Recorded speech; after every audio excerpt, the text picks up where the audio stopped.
Thank you guys so much for having me. It's really an honor to be here to talk to you about my experiences starting a company, which have been wide-ranging from the highest highs to the lowest lows. So I just want to start out with some embarrassing photos so you guys get comfortable with me.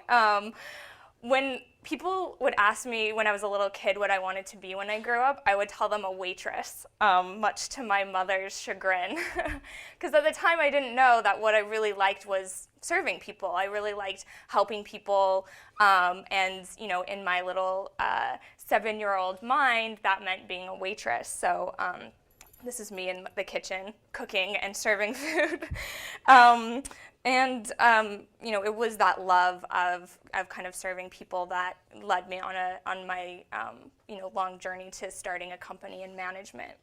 And also what I didn't really realize until I started a company is I actually come from a line of entrepreneurs. My mother and father started a little hardware company in Price, Utah, and they turned it into a very, very successful construction company.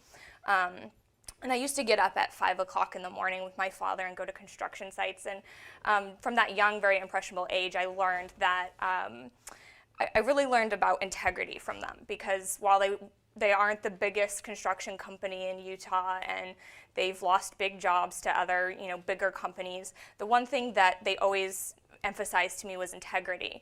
And because of that, they were able to secure jobs doing historical renovations, some of the most notable historical renovations in Utah. And I took that lesson of integrity and brought it with me as I started my company. Because while Big Frame is one of the biggest YouTube channel networks, we aren't the biggest, but when people start looking at the content that we're working on and we're creating, they say, wow, that content is really amazing, and that to me is my goal. And so I really treasure that lesson that my parents were able to bring to my career. Obviously money and notoriety and all of these things and keeping your company afloat, all of these things are very important, but the fundamental backbone of Big Frame is integrity, and that resonates throughout the people that I hire, the person I chose to co-found my company with, Steve, and also the kinds of content that we work and create. So let's see where we started. This is the very first video that was ever uploaded to YouTube. It's called Me at the Zoo. It has about 9 million views. That's it. And it's not a very good video, but it's a harbinger of things to come. It's a person at the zoo sharing their experience looking at an elephant. That video is kind of what started it all. And I started reading a lot of articles while some of the stats that I was sharing, obviously in 2007 were very different, 2008. There's all this online video being consumed, and it's not being consumed on current, so where are all these people watching online video? And I uncovered this world of YouTube, and it blew my mind. This lovely screenshot is actually me as a zombie. And that was my first introduction to really this YouTube world. When I was working as the director of distribution for this company, we had a director come in the office and pitch us a web series idea. And he said, I'm directing this thing for this YouTube channel called The Station. You should come check it out. So I went, and I wound up being a zombie in the very first video that went on The Station. The Station eventually evolved into the biggest YouTube network called Maker Studio. But there I met the biggest YouTube stars: Shane Dawson, Phil DeFranco, Kasim G, Shay Carl, all of these people. And I went back that night after cleaning all the zombie blood off my face, and I went and looked, and these guys, even in 2007, had tens of millions of views. And now the biggest YouTuber has over 5 million subscribers. By the time 1 million subscribers was the biggest, and I was just blown away. And I knew immediately that this was something big and massive, and it was only going to get bigger, and I wanted in. And so I wound up becoming really good friends with the director, and he was friends with this guy named Phil DeFranco. The monkey picture is Phil's logo. At the time, Phil was the 5th most subscribed YouTuber in the world, and he had just gotten a small grant from YouTube to start another channel, and he needed a producer. And so I got hired, broke up with my boyfriend, moved out of my apartment, and changed and quit my job in 24 hours. So I was very committed to making this work, and I realized that it was going to be very time consuming. So I just needed to do this and really commit to it and really really figure it out. And so I started working for Phil. I worked in his apartment. I brought him his, venti Earl Grey tea latte with 5 Splendas in the morning, and I shot for him. I edited. And I produced one of this channel that he was starting, and it was called Like Totally Awesome, which is a great thing to have on your resume. People really take you seriously. That's why I had to start my own company. My last thing on my resume was Like Totally Awesome.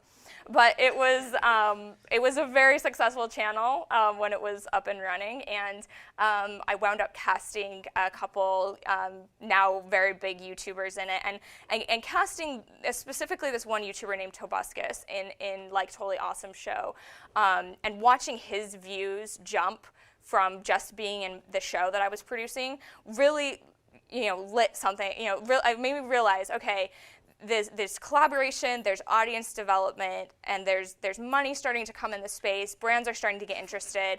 This all needs to kind of come together in one collective package. And that's when I started my company. So originally, my company was called The Cloud Media. And, excuse me a second. And I started out on my own and kind of instinctively felt my way through the initial 6 months of the company. Choosing the name, I had a CPA who helped me, get incorporated in all of this stuff. But I'm an English major, not an MBA, so it was definitely based on, I had a lot of support, a lot of people kind of helping guide me through those first 6 months. And those were really, as every company, the first couple of months are very formative. I learned a lot. We got a little office space in Venice, and I hired my first employee, and I figured out how to do payroll, and I started signing clients, and that was a really amazing feeling of kind of cold calling some of these people and saying, I know you don't know who I am, but I've done these things, and let me, trust me, and let me, let me kind of help you, and I'll show you what, I won't lock you into a long contract, and just let me show you what I can do. And for me, those first 6 months were not just about building up the business, but building up my reputation. Which to me is very, very important. I'm very, very meticulous about my reputation, and I think it's important as you start your company to think about that, because it's not just about getting in there and being a bulldog and making all these tough decisions, and that's definitely an element of it, but there's another element of it that's gaining people's respect, and you just can get so much more done when you have people's respect, and that goes back to the integrity stuff that I was talking about at the beginning. It's very, for me, I get a lot of clients who tell me, I might have better offers from other networks, but I just trust you, and I really like you, and I know that you've done great things with other YouTubers, and that to me feels like success. When a client wants to sign with me because they know that I'm going to take good care of them, and whether it's whether the company that you start or you work for sells clothing or back-end software technology, always keeping that in mind I think is really, really important. So I did the cloud media for a little over a year, and I just financed it based on the commissions I was taking from brand deals. In that first year, just me alone, I did over $1 million in brand deals. So I knew that and that was all incoming calls. Sometimes I would cold call, but the majority of it was incoming calls. So I knew that I had selected an industry that was growing rapidly, and I was able to kind of sustain myself and an assistant on this. But I needed to scale, and scale is something that you hear a lot once you kind of have the foundations of your company set up. And I couldn't do it alone. So I brought on a co-founder named Steve Raymond. It was a very interesting process finding a CEO. and finding a co-founder. Since I had already established myself in the industry, finding a co-founder that would both respect that, but also look at what I had built and know how to take it to the next level. And I was very, very fortunate to find Steve. He had come from a lot of successful startups who had great exits, and he also had most recently come from Comcast's verticalized ad network. And so for me, the version of scaling came from creating a network. What that means is that YouTube actually enables certain companies to build networks on top of their platform.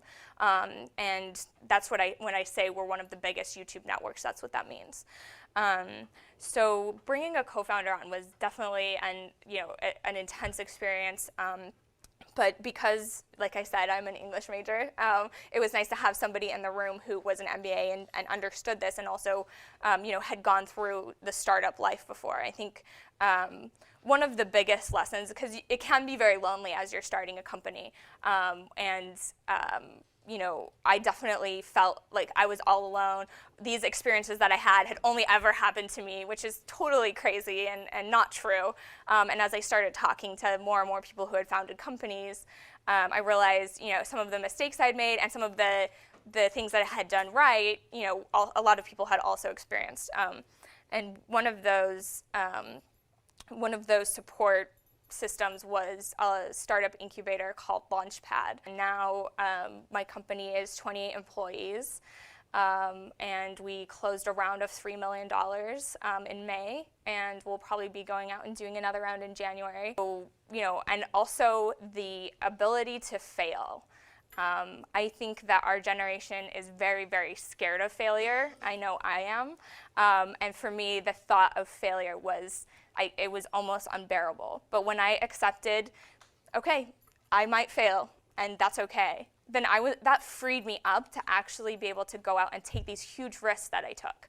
And not, a certain amount of doubt is useful in making sure that you're not arrogant, but it's also, don't let doubt cripple you, because I've definitely seen some founders let doubt kind of cripple them, and they can't move forward because they're, am I doing that?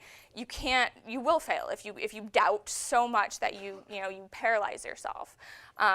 So just know that, the worst thing, I wake up in the morning and say, okay, the worst thing that can happen is I close my company down. But you know what? I started a company, and I did that on my own. It was something that I owned, I controlled, and I did, and that's already a measure of success.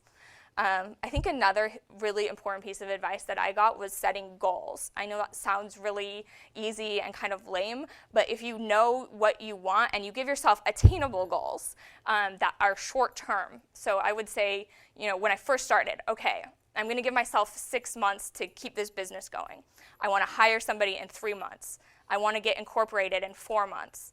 I want to have payroll set up in 5 months. And then, you give yourself, okay, I can move forward. I did that. Okay, what is my next goal?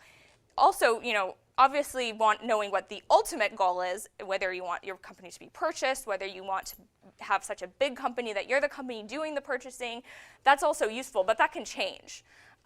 Giving yourselves very, very distinct set goals that are month to month or maybe 6 months in the future helps you kind of get up in the morning and know, this is what I'm doing, this is exactly what I'm going to do with my day. Also, keep a journal. I know that sounds kind of weird, but I definitely wrote down a lot of my experiences right at the beginning, and most of them were like the lows, but it's also good to talk about the highs because I go back and I read those. I'm like, oh yes, I remember when I was in that place and it seemed really bad, and now I'm here and it feels really good. And in the beginning, the mistakes can feel catastrophic, but being able to look back and reflect is really a useful tool to have. Also, when you become super, super successful and you want to write your book, it's helpful to have it all written down. And then, balance. I think that, it is a lot of work to start a company or to work at a startup, even if it's not your own company. But keeping a balance. Like, sometimes I'll take meetings with people and I'll tell them, like, let's go for a hike. instead of meet at a coffee shop because, you know, I need some exercise. I haven't been out of the house in a week, or, you know, things like that. And remember that, you know, starting a company is more of a lifestyle. It's not a job. It is your life. But if it's something that you love to do, it won't feel like that. And you can get up in the morning, you know, I do, you know, 14, 16-hour days, but you know, I have been able to get balance in my life, and it helps you also, you know, in running the company and keeping sane, as it were. So that's my story.